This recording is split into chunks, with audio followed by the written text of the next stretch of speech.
Hello everybody, welcome back to my channel.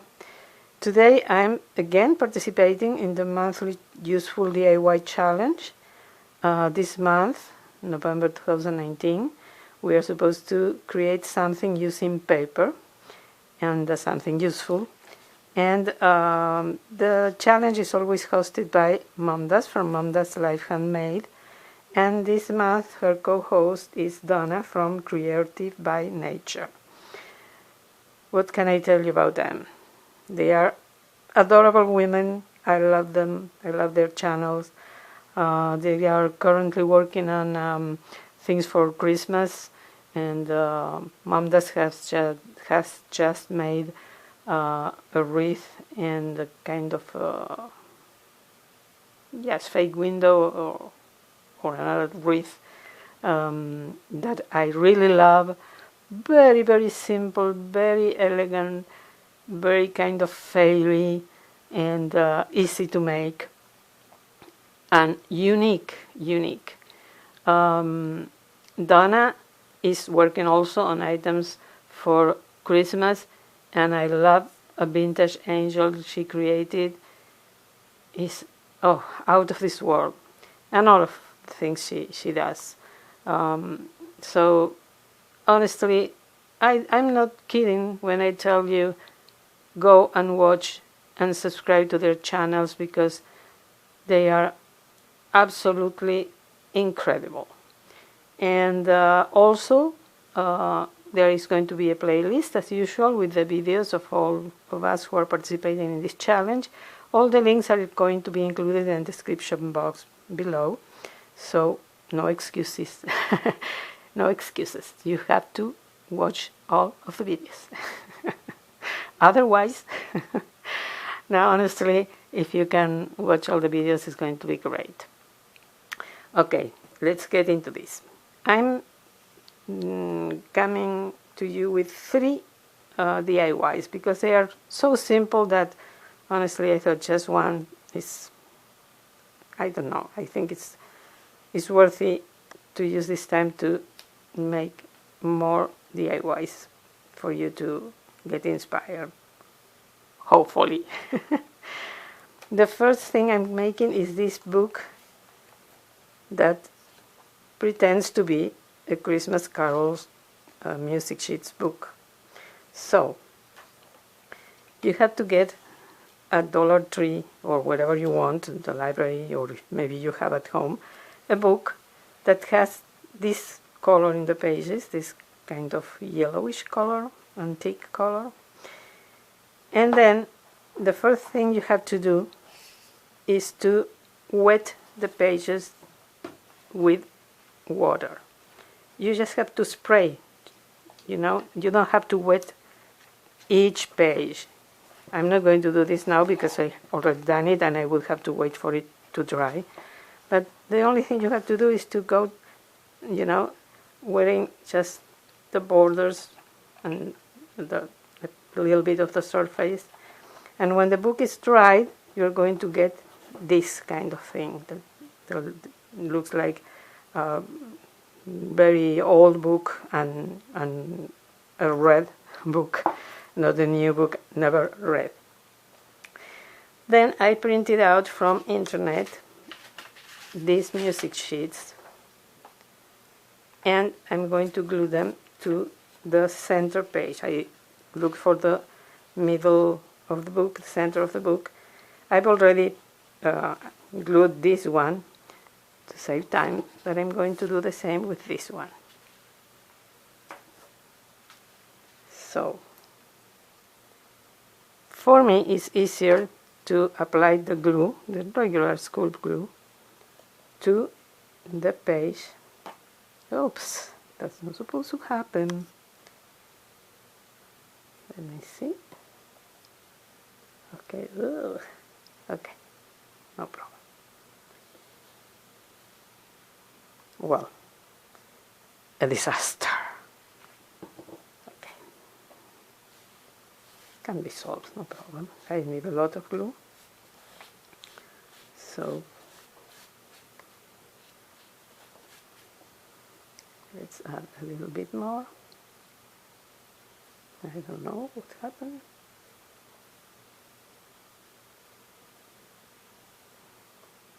Be generous, and mainly in the borders add a lot of glue so the page will get adhere.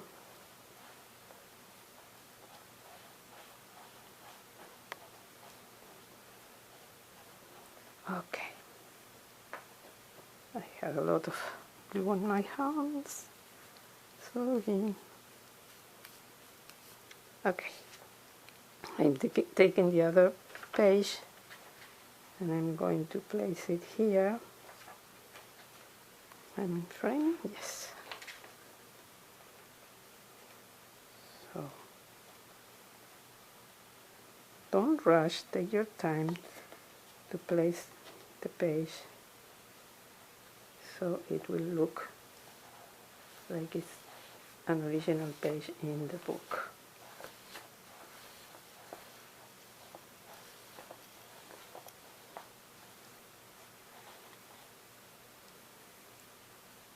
The glue is in my hands. Oh my God.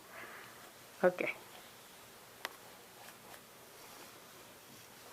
Try to eliminate any bubbles. And here you have it. I will have to cut this piece of paper and I forgot my scissors. So pretend it's cut. And then I'm going to do the covers, even though it's not going to be really seen, but a bit of it is going to be seen, so I want something nice. So for the cover I have this scrapbooking paper and I cut it to size for the cover and the back, and I printed on it this image that I got from internet. So I've already glued the back cover, and I cut a piece of red scrapbooking paper for the spine, and I already adhered it to the back and the spine, and I'm going to finish the cover. So again, I'm going to add glue. Wow, we have a problem, Houston.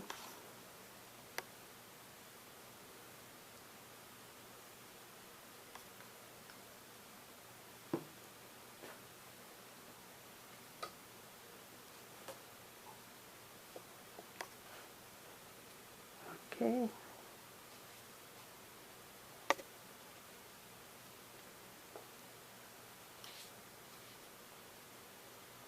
And I will add the glue to this part of the spine also.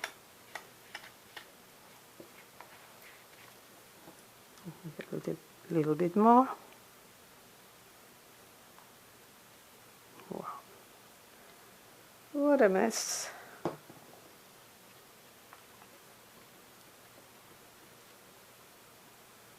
Okay.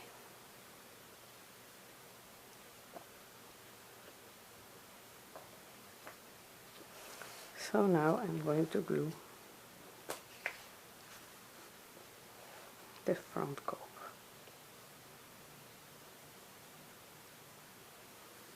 Again, being very careful. Anyways, any imperfection will be hidden when the book is open. Okay, so I'm supposed to let this dry, but I want you to see how it looks when I place it on this easel from Dollar Tree. And I'm going to add a ribbon, a red ribbon. I don't have red ribbon at this moment at home. That's why I'm not showing this to you. But I will take a picture of the book when it's finished, and I will add the ribbon. and you will see exactly how it looks when it's complete, because the ribbon is, you know, is something that must be here. Believe me, when you see the final result, you will understand that it's not the same. Anyway, I think it looks really, really good, and it's a wonderful piece of decor for the upcoming holidays. You can place it on a mantle, on a shelf, and it will make a real statement. So let me see. I want this to be completely adhered. Okay, so this is a first creation, and I used paper, as you can see, and it's so easy, so easy. You only need a book and printing the images from internet. The cover is very easy to cover with the paper. If you don't have or you don't want to print on the paper, you can print this image or whatever image you like individually and glue it to the cover. Maybe you have a book that has a plain cover, and you can just add this image, or no image at all. That's up to you. So, well, this is my first creation. Let's go to something else. Here is the second creation I made for this challenge. I saw this sign, one like this, not this one exactly, at Hobby Lobby a while ago, and I fell in love with it. They had this one, they had the one that reads Hope, and in both of them the O was replaced by the windmill. If you watch my previous videos, maybe you already know that I made a large windmill. I think it's like 18 inches in diameter, I'm not sure. And nobody, absolutely nobody, believes that it's made of paper. These blades are made of paper. And I didn't have to paint anything. I just looked for an image on the internet of a windmill that I liked, and I printed it out. For the larger one, I resized the blades to the size I wanted, for all the blades to fit in one letter size page. And for this one, I resized it again, but made it smaller. And that's it. I didn't have to paint anything. This is the image that I printed. Of course, there was another blade here that I have already cut to show you how I worked with it. I printed it from internet. So then I cut all the blades, and what makes it look more realistic is distressing the borders with liquid shoe polish. You can get it on Dollar Tree.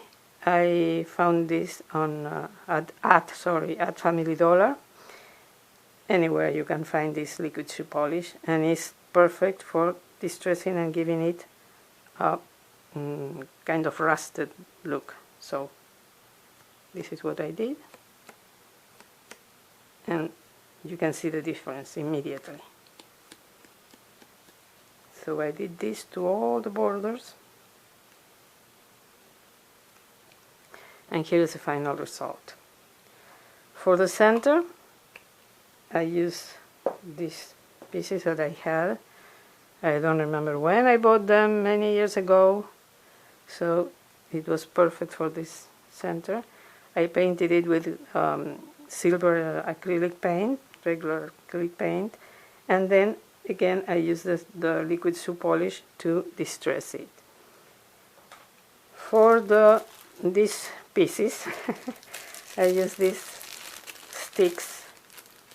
I painted them with silver acrylic paint, the same that I use for the center, and then I cut them and I glued them with a lot of glue gun to the back of the blades and the center.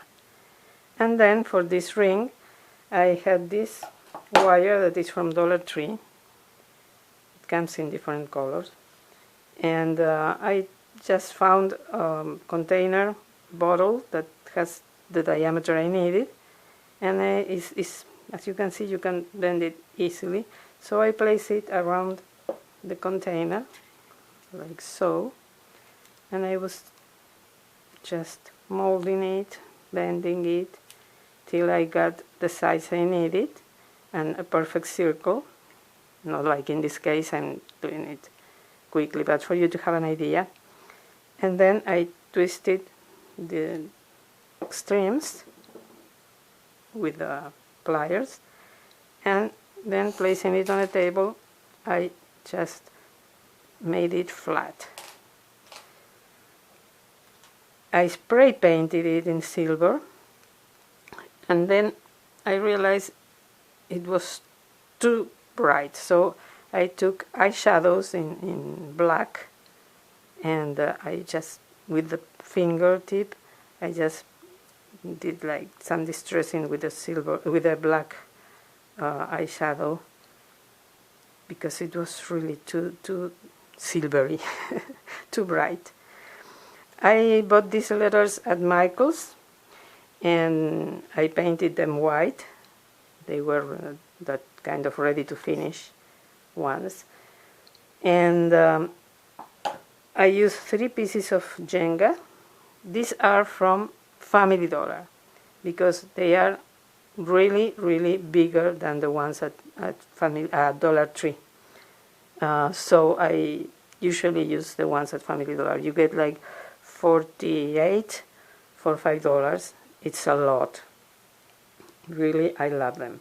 And I again use the liquid shoe polish to paint the Jenga pieces. I glued everything with E6000, even the blades to the letters. I use E6000 to make sure. And in the back, well, here you can see the difference. These are Jenga pieces from Dollar Tree. These are from Family Dollar. The difference is obvious.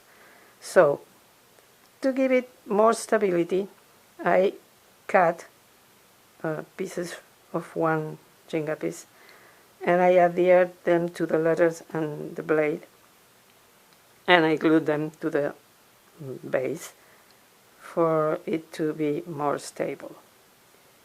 And I think that's mainly it for this sign. If you can get the letters already in white, it's one less step, and it's another. The only thing that takes a little bit of time is gluing everything to make the windmill. And I'm going to leave the link to the video of the large windmill I made for you to see if you haven't done it already, because believe me, nobody believed that it was made out of paper. And mainly the biggest advantage is that you don't have to paint it. You don't have to do anything but print the blades, and then of course assembly everything. So well, this is the second thing that I wanted to show you. And the last one are these frames or shadow boxes. I love reusing frames and shadow boxes, and what I do is I use a paper for the background, as the background and for the background, and I always try to add some element that will allow me to pull, so I can change the background with every season.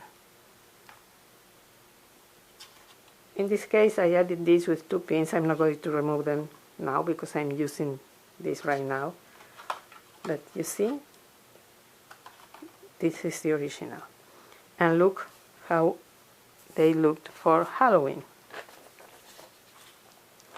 This was the one for Halloween.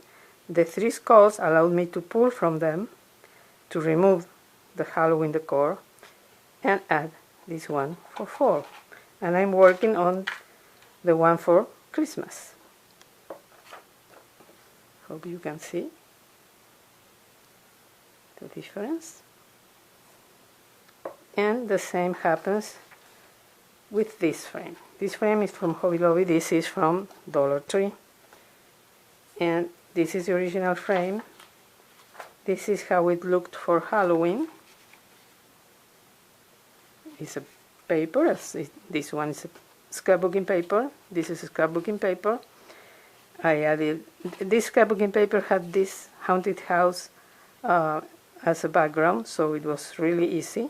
I just added a little bit of this web, spider web. I added the bats and the moon, the skeleton, the cat and the fence.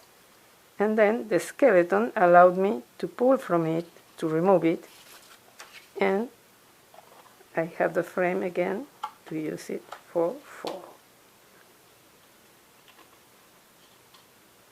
So here you have the two different versions. And again, as in this case, I'm working on the Christmas decor for this frame. So, as you can see, paper gives you a lot of different possibilities to make signs and pieces of decor, and not adhering it to the background of the frame or the shadow box allows you to reuse the same frame or the same shadow box in different occasions. And in this case, the buffalo check is scrapbooking paper, but this and this was printed by me with my computer from internet. Then I added this pumpkin, which is from Dollar Tree. These come in some stems from Dollar Tree also. I had this from ages. And this is burlap ribbon. And this is a classical Dollar Tree burlap ribbon, wired one. It's exactly the width that I needed for this banner. So I just cut the pieces and glue it and pass the twine inside this kind of hem that I made. And I added this self-adhesive chalkboard paper. I had the letters that are stickers, and with a white marker I made the dots. These are also dots that I added with a marker. And I added, I don't know if you can see them, no, pieces of mounting tape to give this 3D look, you know. So, well, this is all I made with paper for you for this challenge. I hope you like all what you've seen, and I hope to inspire you to create your own paper pieces of decor. Again, I want to thank the hostesses for this wonderful, wonderful challenge, and please visit their channels and watch the videos in the playlist. If you like this video, please give me a thumbs up. Subscribe if you haven't done it already, and ring the bell so you will get a notification whenever I upload a new video. I have to give you thanks from the bottom of my heart for watching this video and all of my videos, and for commenting. I really, really appreciate that. I hope to see you in my next video, and have a wonderful, wonderful day. Bye-bye.